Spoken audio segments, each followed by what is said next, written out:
Hi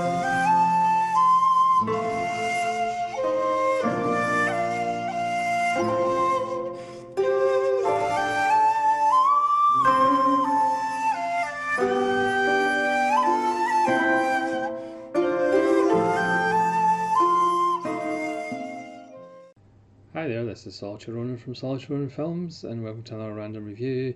Today's random review is Season 4 of Dungeons and Dragons. The journey comes to an end, or does it? This season has just the 6 episodes. Was supposed to be 7, we'll get to that later, but it was cancelled before they got to the 7th episode. So I'm just going to go through a brief synopsis of each episode. Again, all the episodes generally follow the same template. We join the kids either having just finished a failed attempt to get home, or relaxing in the middle of nowhere, getting disturbed by some creature or other, bump into the Dungeon Master who tells them another way of getting home. So we open up with the dungeon at the heart of dawn, which is one of the best episodes of all time. This is another really dark episode, another pretty bleak episode. We open up with the kids being frustrated as another attempt to get home has failed, and they are in the dungeons of darkness, and they've found this box, which they open just as Dungeon Master appears to say, "Don't open that box." But they open the box, which seems to be like a beacon or a signal.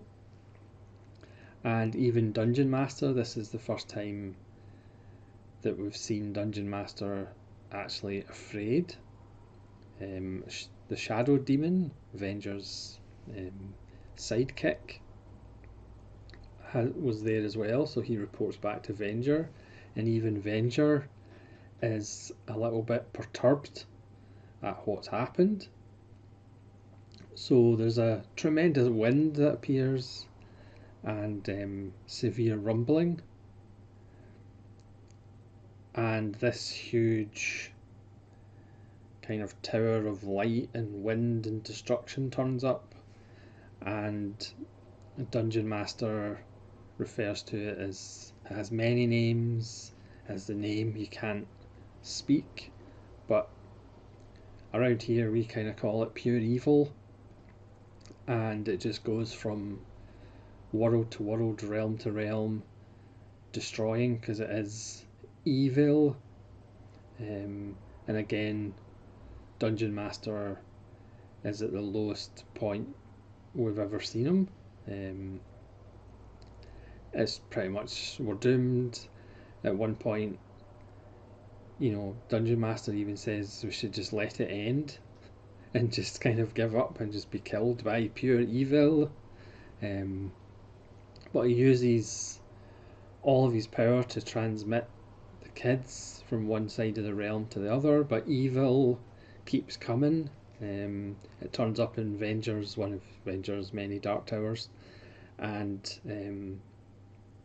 Venger is initially speaking to him as if he is Venger's boss, and Venger's like, "I need another chance, I haven't failed."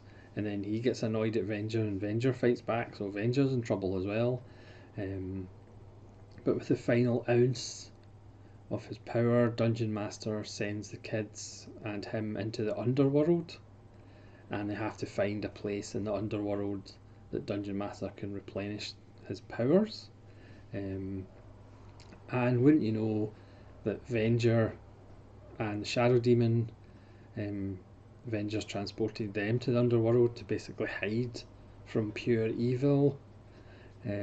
So they set out in the underworld to get to this place, the dungeon at the heart of dawn, where Dungeon Master can be replenished of his powers, and that's where Venger wants to go, so he can be replenished to his powers. And along the way, we'll lose one of the kids to some creature or other, and they say, "I'll stay, you lot go on."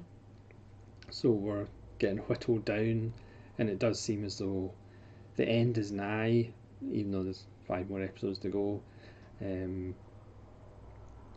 I mean, looking at the 4 seasons, they could have actually stacked the episodes in a better order to make it so you have these like really dark, bleak ones, but they'll be like in the middle or the start of a series instead of like at the end of the series. But that's a minor gripe. Again, I don't know whether the running order in these DVD sets are actually the running order of transmission, but that's neither here nor there. And it's one of those that they realise that the kids in Dungeon Master and Venger and Shadow Demon are resigned to the fact that they might have to face pure evil together, and that's as far as I'm going to go with the plot. It's a real cracker to start off the season, and then we have season 2.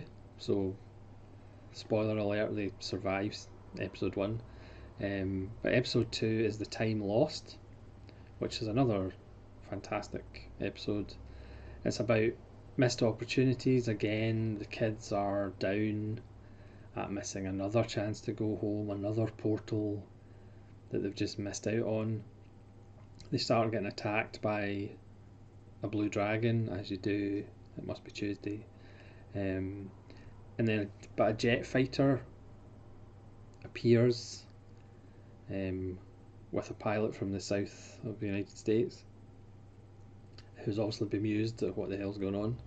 And he fires at the dragon, and then Venger turns up, and it turns out that Venger has opened a portal through history and Earth, so he has various warriors in a prison because he's looking for one specific time and one specific moment and place in Earth's history, and of course he wants his hands on a Nazi. Again, this is a kids show, but Venger has been trying to get himself a Nazi, so he brings back this German pilot from World War II, and he wants to give him another plane with amazing weapons so the Germans will win World War II, so the kids' parents will die and the kids will never have been born. You know, it's a kids program, it's cheery like that. So the pilot's name is Josef Muller, that he brings back, and he is friendly with the children, and throws his swastika armband in the river, but then for some reason Venger explains his story to him, and then he's like, "Well, that seems like a good plan. I'll go back and we'll win the war." But does he actually? Venger uses the Crystal of Kronos to bring back a German pilot. It's a wonderful episode. Again, you'll have to watch it to see whether the Germans won World War II thanks to Venger or not. Episode 3 is Odyssey of the 12th Talisman. I mean, they're all pretty much like power metal album titles, but Odyssey of the 12th Talisman is a more low-key one. The children are sent out by Dungeon Master to look for the Stone of Astra. We cut to a story with a kind of lost boy who's just looking for food, and he picks up this talisman. You can figure out what it is, and he meets the children. It's Eric's turn to have a friend, kind of have banter with each other, and they're being followed by this creepy character called Corlock, who wants the talisman for himself, because again it's about power. And of course Venger turns up, as he does, Um, it's a moving story, and again, it's kind of Eric's turn to have a friend, and then inevitably lose a friend because we can't have any extra characters joining them on their quest to go home. It's certainly a more low key episode than the first two barn burners. Next is another wonderful episode that explores more of the lore of the realm. It's Citadel of Shadow. They're in orc trouble to start. Then they find their way into the Hills of Never. It's all good Dungeons and Dragons titles. And again, they're frustrated because Sheila had a chance at getting a ring that would take them home, and Eric's nagging her and kind of chipping away at her, and she bursts into tears. And then she hears the voice of a girl, and her and Uni go to investigate. She doesn't wake the other kids up because she's fed up with them kind of getting at her, so she wants to do it herself. She comes across this girl who's trapped, and she asks Sheila to help her find her ring that she's lost, and it takes it to a castle. And she's called Karina, and she tells Sheila about her brother who banished her and trapped her. You can probably guess who her brother turns out to be for more interesting lore, and maybe Dungeon Master's been up to more procreating. And then her brother turns up on a flying black horse, if I'm not giving away too many hints at who her brother is. And they obviously have a huge battle, and the ring, because the kids need both rings to get the portal home, and there's a chance to go home, and Karina, who was originally seemed like a friend to Sheila, then turns on her to get what she wants, and at the end the kids actually have a chance to go home, but Karina's brother turns up again, and we can hear them having a massive fight, and Sheila sacrifices the chance to go home to actually go and help Karina. So it's another episode with a big choice, but again we find out that her brother is somebody who features a lot in the show. The next is a lovely little dark one called The Winds of Darkness, which for 3 nights every 33 years for the last 1,000 years, a darkling turns up who looks like an evil scarecrow and has a mighty dark wind who makes people disappear, and he takes Bobby's legs start disappearing, and then all Hank disappears in the darkling's fog. They come across an old woman called Martha who seems to hunt the darkling, but there's other things going on as far as her relationship with the darkling. There's perhaps the kind of dark idea that she actually provides victims for him, which is, again, it's a kids show. So they follow him to the Grotto of Darkness to try and find Hank. It's a really nice little episode. And then we have episode 6, which is Cave of the Fairy Dragons. And we see the children are actually enjoying themselves. They're bathing.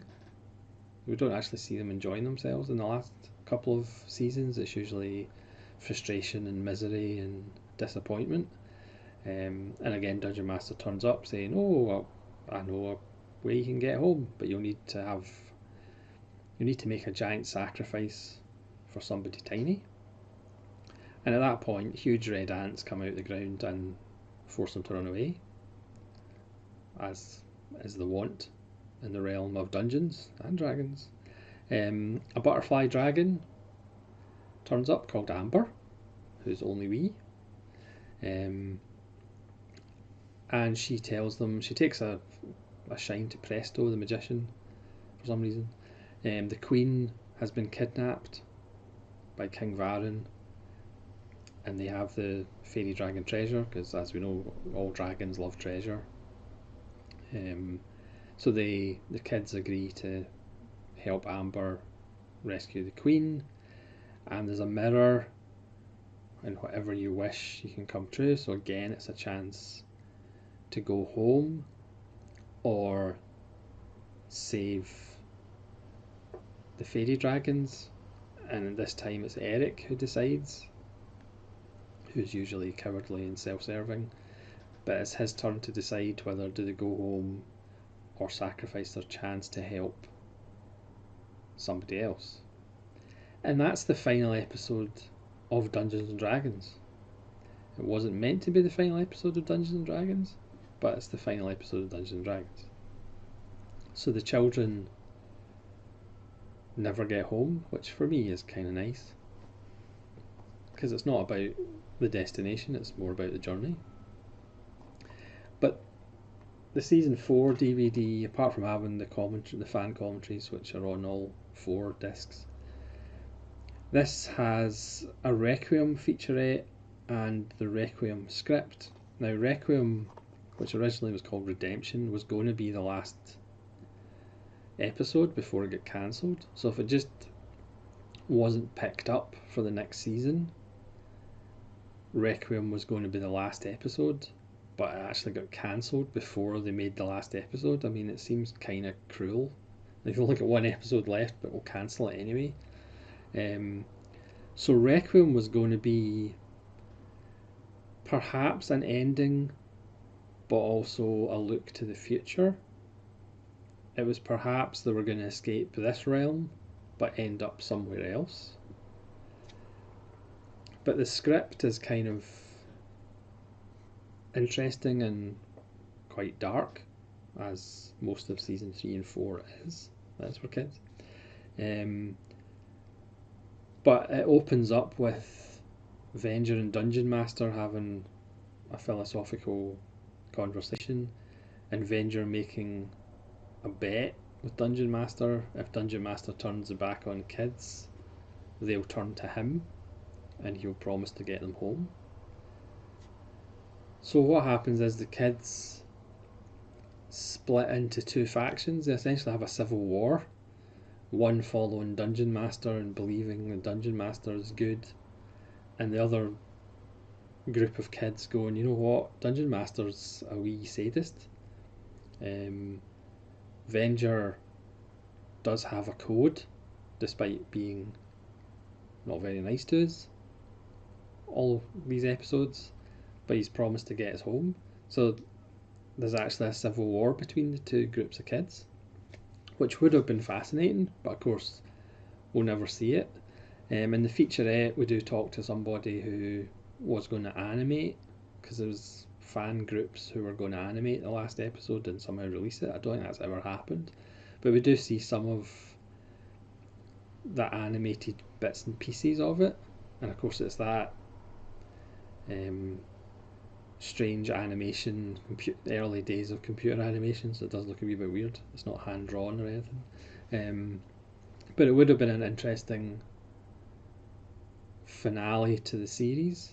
So yes, it might be frustrating for some viewers that they never actually get home, but I think it's satisfying to me that they never get home. It's kind of, again, the destination doesn't really matter. It's about the journey, and my, what a journey it's been. But that's what happens when you get a show cancelled before the last episode, which again seems a little bit sadistic. But there you go, that's show business, folks. So thanks very much for watching. Hopefully you've enjoyed these 4 look backs at Dungeons and Dragons, which certainly I used to watch when I was a lot younger. But please let me know in the comments below what your favourite episode of season 4 is, how you thought it should have ended, or did you feel betrayed? To be honest, I can't actually remember when I saw it. It just wasn't on again. It's just one of those things, you just move on. Yeah, that's Dungeons and Dragons. A wonderful show, perhaps not as deep and philosophical as Ulysses 31, which I did a season on. But who knows, I may do another series on a cartoon at some point. This is Solitary Ronan from Solitary Ronan Films, saying farewell from the realm of Dungeons and Dragons.